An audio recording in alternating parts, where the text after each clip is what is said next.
من المتمسكين بولاية أمير المؤمنين.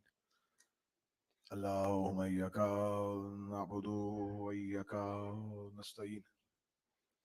الصلاة والسلام بداية والإكرام على أشرف الأنبياء والمرسلين وأولاده الطيبين الطاهرين المعصومين، ثم الصلاة والسلام على الصديقة المباركة الرازية المرزية عالمة غير مؤلمة بنت القلم والنون وسر بين الكاف والنون ودليل إرادة كن فيكون وكتاب المكنون، آية الله العظمى وزوجة آية الله الكبرى، محافظة النبوة وناشرة ولاية، أم الكتاب أم القرآن أم الأنوار أم الآئمة أم المعصومين أم العلوم أم الهدى، أم الحسن أم الحسين أم المحسن أم العباس وأم أبيها السيدة فاطمة الزهراء صلوات الله عليها. ولعن الله تعالى على أعدائهم أجمعين. أما بعد، فقد قال حق سبحانه تعالى في كتابه المجيد وفرقان الحميد: بسم الله الرحمن الرحیم انا فتحنا لك فتح مبین. بلندتر صلوات.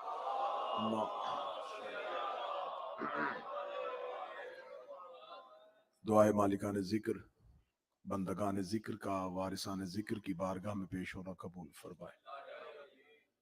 یکم محرم کی شب سے لے کے آج کی اس الوداعی مجلس تک جتنی عزاداری، جتنا گریہ، جتنی آہ و بکا، جتنی دیر ذکر حسین میں بیٹھے، میرا مالک اس تمام عبادت کو اپنی بارگاہ میں منظور فرمائے.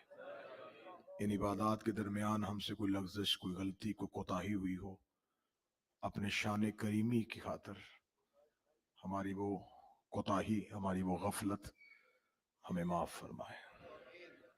ہمیں یہ موقع زندگی کی آخری سانس تک نصیب فرمائے. یہ عزاداری ہماری نسلوں میں قائم فرمائے. جو حاجات، جو دعائیں، جو مناجات بارگاہ معصومین میں مانگی گئیں، اگر وہ ہمارے حق میں بہتر ہیں تو بنت پیغمبر کے حق کا واسطہ وہ قبول و منظور فرمائے. الحیدر ٹرسٹ، اس کی انتظامیہ، اس کے منتظمین جناب سید زیغم بلوچ صاحب، سید امانت شاہ صاحب، فاروق شاہ صاحب، مجاہد شاہ صاحب، ذاکر اہل بیت رضا حسین، یا وہ نام جو میں نہیں لے سکا لیکن مالک کے حضور وہ تمام فہرست مرتب ہے. جس نے جو جو نوکری کی ہے، جو جو خدمت کی ہے، شہزادی اس خدمت کا انہیں بہتر سے بہتر اجر عطا فرمائے. جنہوں نے ان کے ساتھ تعاون فرمایا ہے، مصطفیٰ کی بیٹی انہیں زندگی میں کبھی کسی کا محتاج نہ فرمائے. آپ جتنے احباب اس ذکر کو سننے کے لیے آتے رہیں، شہزادی تمام کو عزتوں سے نواز دیں. دعاؤں کی قبولیت کے لیے مل کے ممکنہ حد تک بلند صلوات تلاوت فرمائے.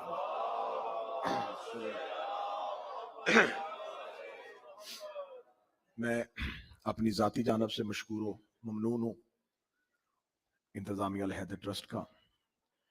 انہوں نے حق میزبانی ادا کیا اور مجھ جیسے حقیر طالب علم کو یہ موقع فراہم کیا کہ آپ جیسے باعزت بمعرفت افراد کے سامنے میں ممبر حسین سے ذکر کی تلاوت کر سکوں.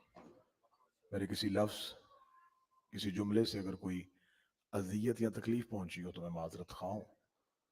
اور جناب ناظم ممبر جناب بابر صاحب کا شکریہ جنہوں نے بڑے احسن طریقے سے نظامت کی.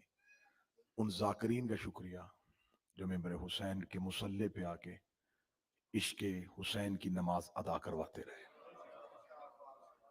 جناب شہزاد خان صاحب، جناب غلام رضا صاحب، ایک بچہ فیضان پڑھتا تھا، سید فیضان کاظمی، مولا ان تمام کے لہجوں میں مزید اثر عطا فرمائے.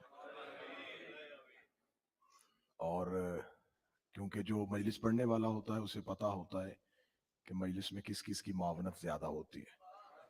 تو میں دعا گو ہوں ساؤنڈ آپریٹر کے لیے بھی کہ جنہوں نے بطریق احسن میری آواز میں اگر خستگی بھی تھی تو بہتر سے بہتر انداز میں آپ تک پہنچائی، اور دعا گو ہوں کیمرہ مین ٹیم کا، ان کی سوشل میڈیا ٹیم کا، جو یہاں بیٹھ کے، اور محمد قاسم اور اشل حسن، یہ جو لوگ پوری دنیا میں اس ذکر کو سنواتے رہے، جو احباب یہاں پر نہیں بیٹھ سکے لیکن وہ اس ذکر کا حصہ رہے، تو ان تمام احباب کی اس میں بھی معاونت رہی۔ میرا مالک ان کی توفیقات میں اضافہ۔ میں بالخصوص یاد کروں گا ان مرحومین کو جو کبھی ہمارا حصہ تھے اور آج نہیں ہے۔ اس میں سر فہرست نام ہے سید بانِ شاہ جی کا، جو ان مجالس کی ہمیشہ زینت رہا کرتے تھے، اور اپنی ضعیفی کے عالم میں سنت حبیب ابن مظاہر پہ عمل کرتے ہوئے مجالس شبیر کا حصہ رہتے تھے، یا وہ احباب جن کے نام میں نہیں جانتا جو اس ادارے کا حصہ رہے ہوں، میرا مالک ان کے درجات میں اضافہ فرمائے۔ اجازت ہے ذکر شروع کیا جا سکے؟ میں نے آپ کے سامنے اللہ کے قرآن سے ایک آیہ کریمہ تلاوت کی ہے، جس میں خداوند متعال ارشاد فرماتا ہے کہ بے شک میرا حبیب ہم تیری فتح کو فتح مبین میں تبدیل کریں گے۔ رسول اللہ نے اسلام کو جب پھیلایا تو فتوحات کا سلسلہ شروع ہو گیا۔ متوجہ ہیں بات کی جانب سے؟ فتوحات کا سلسلہ شروع ہوا۔ رسول اللہ نے پہلی فتح جو اسلام کو حاصل ہوئی وہ فتح مکہ ہے، جس میں بغیر خون کے، بغیر تلوار کے رسول نے اپنے کردار سے مکہ فتح کر لیا۔ یہ اسلامی ہسٹری کی نہیں، یہ انسانیت کی تاریخ کی پہلی فتح تھی جس میں فاتح سفید پرچم لے کے شہر میں داخل ہوا تھا،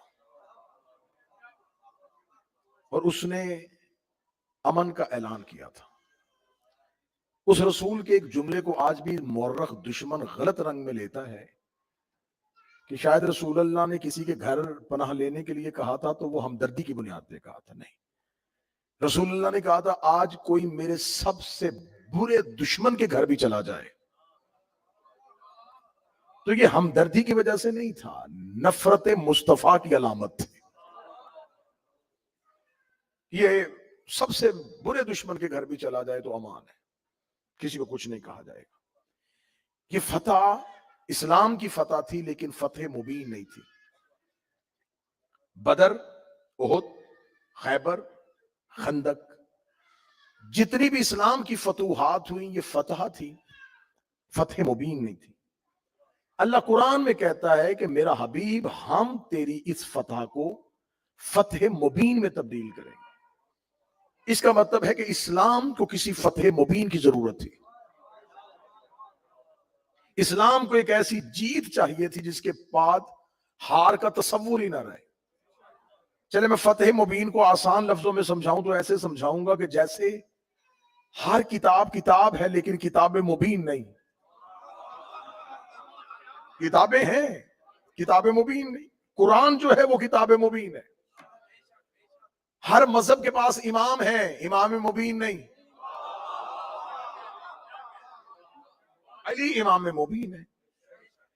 اس طرح سے بہت سے لشکروں کو، بہت سے اسلامی سرداروں کو فتوحات ملی ہیں، لیکن کسی بھی اسلامی خلیفہ نے اپنی فتح کو فتح مبین نہیں کہا، کیونکہ فتح مبین وہ ہوتی ہے جس کے بعد اسلام کو تسلی ہو جائے کہ اب مجھے کوئی خطرہ نہیں ہے۔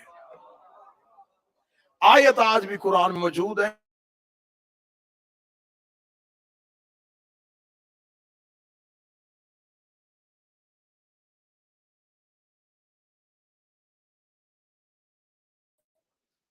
لیکن مفسرین اس بات سے قاصر ہیں اور کسی بات پہ طے نہ کر سکے وہ فتح مبین کیا ہے۔ تفسیر اہل بیت پہ جب امام معصوم سے پوچھا گیا کہ مولا یہ اسلام کی کون سی فتح ہے جسے فتح مبین کہا جاتا ہے، اب میں یہاں سے تقریر شروع کر رہا ہوں۔ مولا نے فرمایا کہ اللہ نے اس آیت میں ایک ہی ہستی کو مصداق بنایا ہے اور وہ ہستی ہمیشہ ایک ہی مصداق رہے گی۔ اس فتح مبین سے مراد ہے